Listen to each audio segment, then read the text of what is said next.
नमस्कार, मी विशाल परदेशी. सुप्रभात या बुलेटिनमध्ये आपल्या सगळ्यांचं स्वागत. सुरुवात करूया तुम्हाला आम्हाला सगळ्यांना सतर्क करणाऱ्या बातमीने. राज्यात 24 तासात जर आपण लक्षात घेतलं तर 2172 कोरोनाबाधितांची नोंद झाली आहे आणि त्यात सर्वाधिक 1377 रुग्ण जे आहेत ते मुंबईत आढळलेत. शहरात गेल्या आठवड्यात 1% कमी असलेले बाधितांचं प्रमाण जे आहे ते आता 3% गेल्याने मुंबई तिसऱ्या लाटेच्या उंबरठ्यावर असल्याची भीती जी आहे ती व्यक्त केली जाते.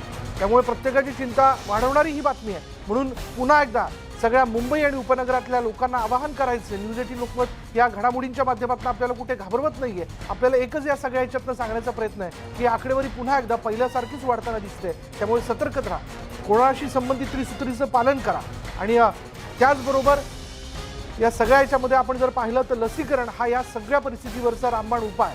अजूनही जर आपला दुसरा डोस पूर्ण झालेला नसेल तो लवकरात लवकर वेळेनुसार पूर्ण करून घ्या. त्यामुळे ओमायक्रॉनची ही जी चिंता आहे ती वाढताना दिसते आहे. आपण जर हा आलेख बघितला तर आलेखमध्ये आपण पाहतोय प्रत्येक दिवशी हा आकडा वाढतानाच दिसतोय आणि आता 28 डिसेंबरला हा आकडा जो आहे तो गेलेला आहे 2172 पर्यंत. ओमायक्रॉन बाधित रुग्ण हे आहेत. त्यामुळे हे रुग्ण जे आहेत ते पुन्हा एकदा वाढताना दिसत आहेत. मुंबईत जर आपण पाहिलं तर मुंबईत 28 डिसेंबरचा आकडा जो आहे तो 1377 इतका आहे. गेल्या 24 तासातली ही आकडेवारी आपण बघतोय. त्यामुळे मास्क वापरणं अनिवार्य आहे, सॅनिटायझर बाळगा, गर्दीत जाणं टाळा. जाऊयात याविषयी माहिती घेण्याकरता आमचे प्रतिनिधी विशाल पाटील आपल्या बरोबर आहेत. विशाल, ही जी आकडेवारी गेल्या 24 तासातली आपल्या समोर येताना दिसते, या सगळ्यावरनं नेमकं काय म्हणायचं? विशाल, लोक नियमांचं पालन करत नाही आहेत आणि याचेच परिणाम जे आहेत ते आपल्याला आता दिवसेंदिवस दिसून येत आहेत. कोरोना रुग्णांमध्ये सातत्यानं वाढ होताना आपल्याला पाहायला मिळते. गेल्या 8 दिवसामध्ये जर कोरोना रुग्णांचा जर आलेख पाहिला तर हा दिवसेंदिवस वाढताना पाहायला मिळतोय.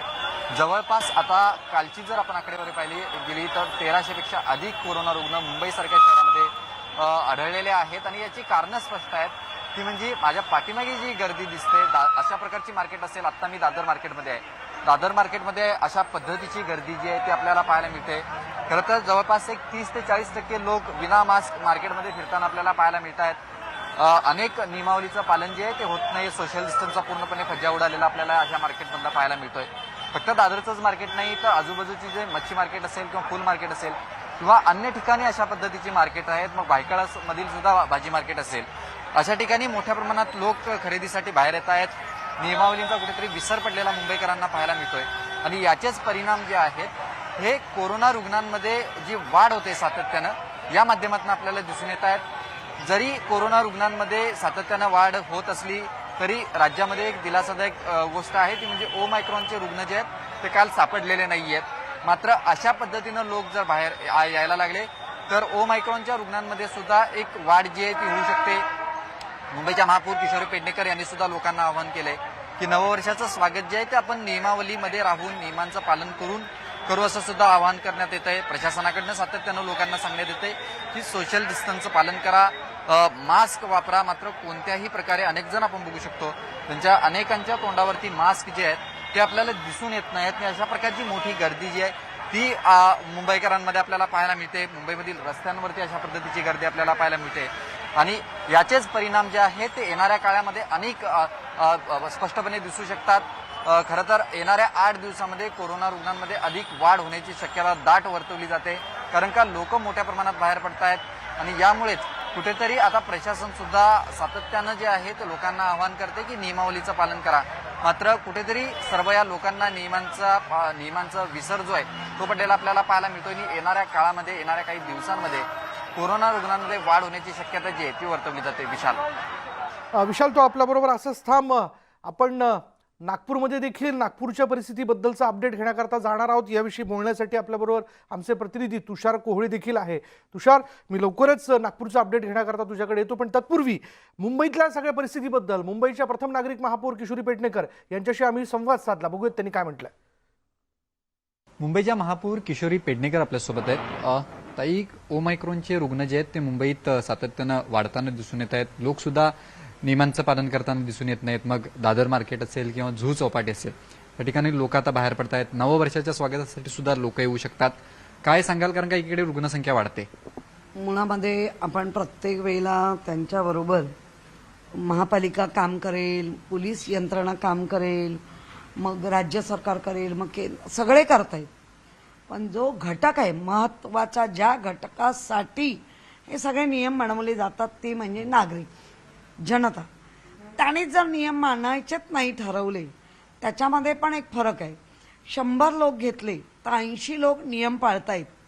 हे 10-20% जे लोक आहेत, ज्याच्यामध्ये राजकीय पण आहेत आणि काही बेजबाबदार नागरिक आहेत, असा मिळून जो गट तयार होतोय तो गट आपल्याला आता रस्त्यावर दिसतोय. नववर्षाचं स्वागत नियमांचं पालन करून करा, नियमांना सांभाळून करा आणि 2 डोस घ्या. ज्यांनी घेतले नसतील त्यांनी कंपल्सरी घ्या. गर्दीत गेलात पण तर मास्क काढू नका. सॅनिटायझरची बॉटल किंवा साबण जे काही आहे त्यांनी हात धुतल्याशिवाय तोंडावाटे काही घेऊ नका. ताई, खरं तर डोसच्या बाबतीत बोलायचं गेलं तर आता बूस्टर डोसच्या बाबतीत काय चर्चा झाली का किंवा त्याच्या बाबतीत काही बैठका झाल्यात का? आणि दुसरा प्रश्न म्हणजे जो 15 ते 18 वयोगटातील गट आहे, या तरुण मुलांचं लसीकरणाच्या बाबतीत काय तयारी करण्यात आलेली आहे? नाही, मुळात असं 2 वर्ष ते 18 वर्ष आणि आपल्याकडे ब्लूप्रिंट ज्याला म्हणतो वर्किंग काम, हे सगळं रेडी आहे. WHO, ICMR तज्ज्ञ लोकांनी एकदा परवानगी दिली तर आपण ते अगदी 2-3 महिन्यात बऱ्यापैकी पल्ला गाठू. जे पहिला डोस आणि सेकंड डोस, जे 18 वर्षा वरीलची मुलं आहेत किंवा 45च्या वरील राहिले आहेत, अशिक्षित म्हणून, घाबरून किंवा धार्मिक बाबी म्हणून, तर या लोकांनी खरं घेतलंच पाहिजे. कारण त्याचीही संख्या मोठी आहे, कितीतरी लाखांमध्ये आहे. त्यामुळे त्यांनी घेतलंच पाहिजे आणि समजावून बघू, अवेअरनेस देऊन बघू. नाही ऐकले तर मात्र पॅन्डेमिक कायद्याचा जो एक नियम आहे तो वापरावा लागेल. कारण जे 10-20 लोक घेणार नाहीत ते अख्खा याला बाधित करू शकतात. Video journalist Sandeep मोरेसह Vishal Patil, news 18 Lokmat, Mumbai. मागच्या 24 तासांमध्ये नागपूरमध्ये कोरोनाचे 44 पॉझिटिव्ह रुग्ण जे आहेत ते आढळलेत. मागच्या 1 आठवड्यापासून कोविडचा ग्राफ सातत्यानं नागपूरमध्ये वर जाताना आपल्याला बघायला मिळतोय. कोविडच्या पहिल्या आणि दुसऱ्या लाटेचा रुग्ण वाढीचा ग्राफ बघता नागपूरमध्ये 3ऱ्या लाटेची सुरुवात तर झाली नाही ना, अशी भीती तज्ज्ञांकडून व्यक्त केली जाते. विदेशातून प्रवास करून आलेले प्रवासी देखील पॉझिटिव्ह येत असल्याने चिंता व्यक्त होते. आणि याचबद्दल बोलण्याकरता आपण जाणार आहोत आमचे प्रतिनिधी तुषार कोळे आपल्या बरोबर आहेत. तुषार, नागपूरमध्ये पुन्हा एकदा म्हणजे नागपूरमध्ये यापूर्वी सुद्धा जर आपण दुसरी लाट जर बघितली, त्यामुळे नागपूरकर जे होते ते हैराण झाले होते. यात परत एकदा नागपूरमधल्या लोकांची बेफिकिरी नडते का, की जेणेकरून नागपूरमध्ये ही आकडेवारी वाढते? विशाल, जर आपण राज्याच्या इतर जिल्ह्याचा विचार केला तर मुंबई असो, पुणे असो, या जिल्ह्यांमध्ये सातत्याने कोविडचे रुग्ण आढळत होते. मात्र नागपूरमध्ये तो ग्राफ मागच्या 3 महिन्यापासून अत्यंत खाली गेलेला होता. कधी कधी तो रुग्णसंख्या ही 0वर गेलेली होती आणि सातत्याने 2, 4, 10च्या खाली राहत होता. मात्र 177 दिवसानंतर काल पहिल्यांदा 44 रुग्ण एका दिवसाला आढळलेले आहे आणि त्यामुळे भीती व्यक्त केली जात आहे. मागच्या 1 आठवड्यामधला जर का नागपूरचा कोविडचा ग्राफ बघितला तो सातत्याने वाढताना दिसतो. 21, 22, त्यानंतर 32 आणि आता 44 वर आला. त्यामुळे तज्ञांकडे निश्चितच भीती व्यक्त केली जात आहे. काल जे कोविडच्या चाचण्या झाल्या त्यामध्ये साधारण 3995 चाचण्या झाल्या, त्यामध्ये 44 पॉझिटिव्ह आले. यामध्ये 3 हे ग्रामीण भागातले आहे आणि 7 हे जिल्ह्याच्या बाहेरचे आहे, उर्वरित सर्व शहरातले आहे.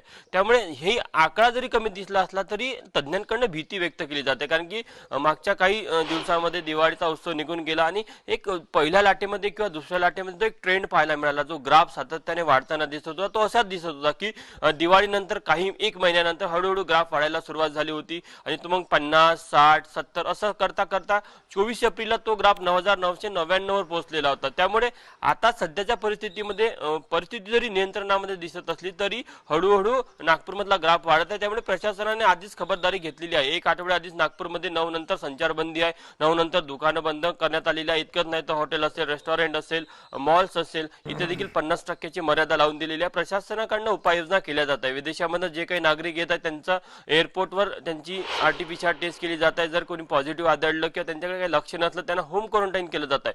लक्षणं हे आले तर प्रशासन उपाययोजना करत आहे किंवा विदेशामध्ये प्रवास करण्यावर मॉनिटरिंग करत आहे. पण महत्त्वाचा विषय नागरिकांचा जो वावर आहे, विशेष करून बाजारपेठेमध्ये असेल, लग्न समारंभामध्ये असेल, अजूनही लग्न समारंभ सुरू आहे. म्हणजे नागपूरमध्ये लग्न समारंभासाठी मर्यादा ही 100ची आहे किंवा हॉलच्या 50% मर्यादित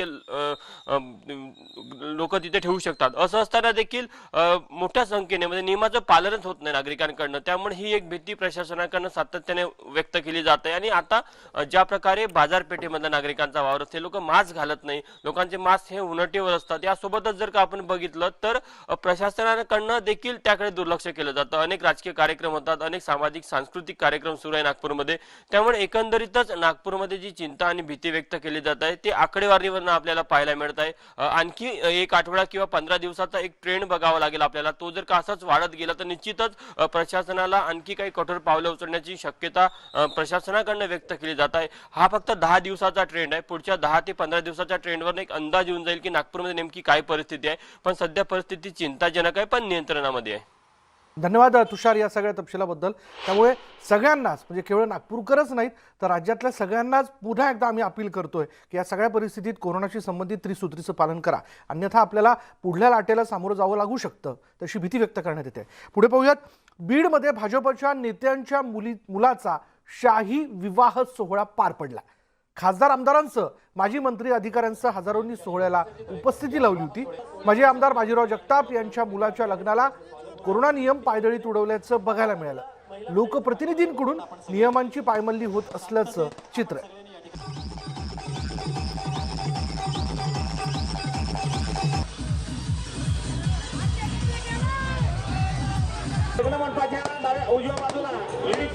आदरणीय बाप्पा तळेकर या ठिकाणी बाप्पासाहेबजी तळेकर या विवाह सोहळ्याच्या निमित्ताने अतिथीगणांची या ठिकाणी उपस्थिती लाभली आहे. सर्वांचं स्वागत होते. पुढे बातमी आहे आमदार नितेश राणे यांच्या संदर्भातली. भाजपचे आमदार नितेश राणे यांच्या अटकपूर्व जामीन अर्जावरती आज सुनावणी होणार आहे. सिंधुदुर्ग जिल्ह्यातील शिवसैनिक संतोष परब यांच्यावर झालेल्या हल्ला प्रकरणात नाव आल्यामुळे नितेश राणेंवर अटकेची टांगती तलवार आहे. ही अटक टाळण्यासाठी नितेश राणे यांनी कोर्टात धाव घेतली आहे. कालच्या सुनावणी दरम्यान फिर्यादी वकिलांचा युक्तिवाद अपूर्ण राहिल्यामुळे ही सुनावणी आजपर्यंत पुढे ढकलण्यात आली आहे.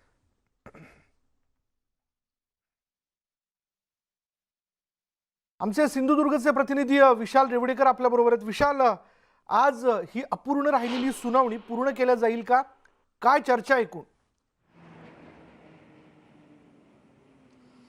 निश्चितपणे ज्या पद्धतीत सिंधुदुर्ग जिल्हा मध्यवर्ती बँकेची निवडणूक लागू झाली आणि ज्यानंतर शिवसेनेचे जे प्रचार प्रमुख होते संतोष परब यांच्यावर प्राणघातक हल्ला झाला आणि या हल्ल्यानंतर अगदी म्हणजे वैभव नाईक असतील, नितेश राणे असतील आणि नारायण राणे असतील यांनी एकमेकांवर अगदी आरोप प्रत्यारोप सुरू केले. आणि 2 दिवसापूर्वीच जे सचिन सातपुते यांच्या मोबाईलचा CDR आणि PDR जो मिळाला त्याच्यानुसार आमदार नितेश राणे यांच्यावर देखील गुन्हा दाखल करण्याची प्रक्रिया सुरू झाली. त्यानंतर अटक होऊ नये हे अटक वाचवण्यासाठी आमदार नितेश राणे यांनी सिंधुदुर्ग कोर्टामध्ये आपला अटकपूर्व जामीन मिळावा यासाठी अर्ज दाखल केला. मात्र त्याची सुनावणी जी होती ही काल अगदी 2 ते 2.5 तास चालू राहिली. मात्र कोर्टाची वेळ जी आहे त्या वेळ संपत आल्यामुळे सरकारी वकील यांना काही वेळ अजून हवा होता, त्यामुळे त्यांनी वेळ मागून घेतला आणि ती सुनावणी जी आहे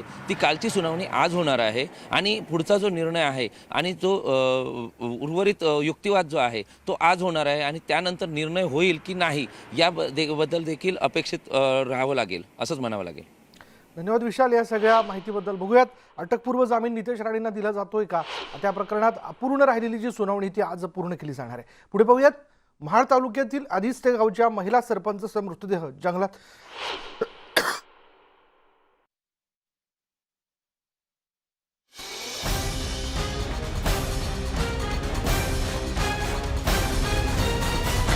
आता क्षणाची महत्त्वाची बातमी आपण बघतोय. महाड तालुक्यातील आदिस्ते गावच्या महिला सरपंचाचा मृतदेह जंगलात आढळून आलाय.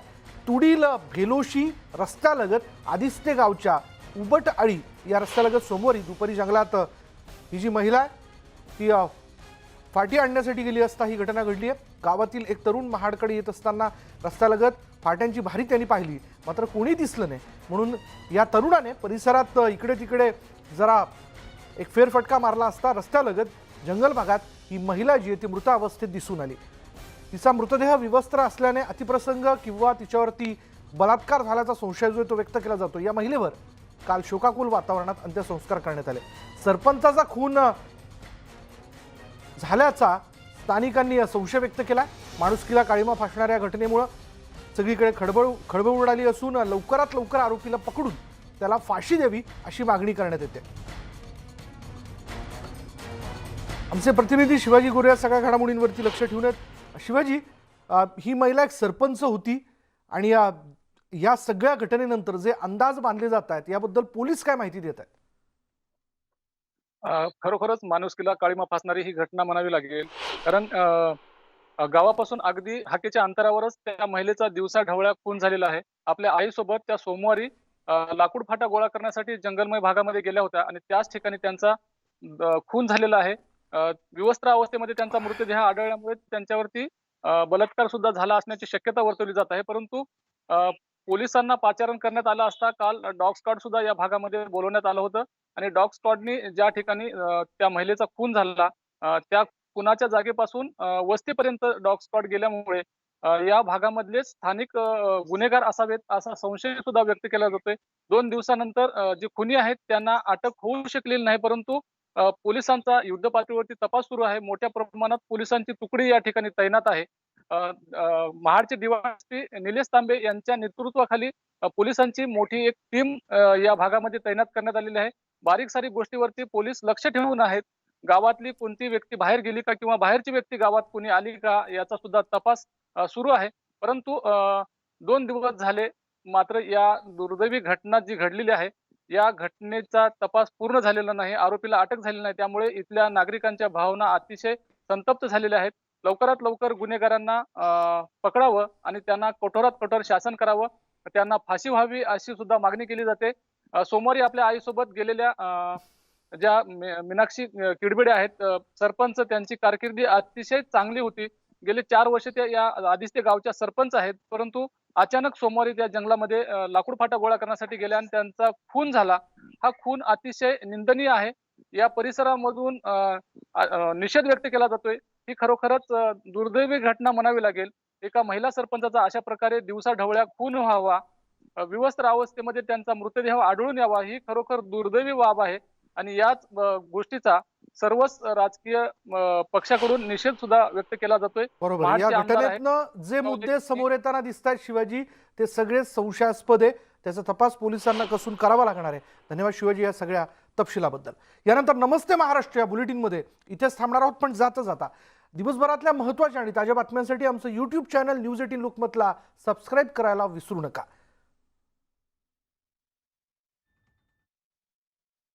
यानंतर नमस्ते महाराष्ट्रामध्ये इथेच थांबणार आहोत. पहा फक्त न्यूज 18 लोकमत.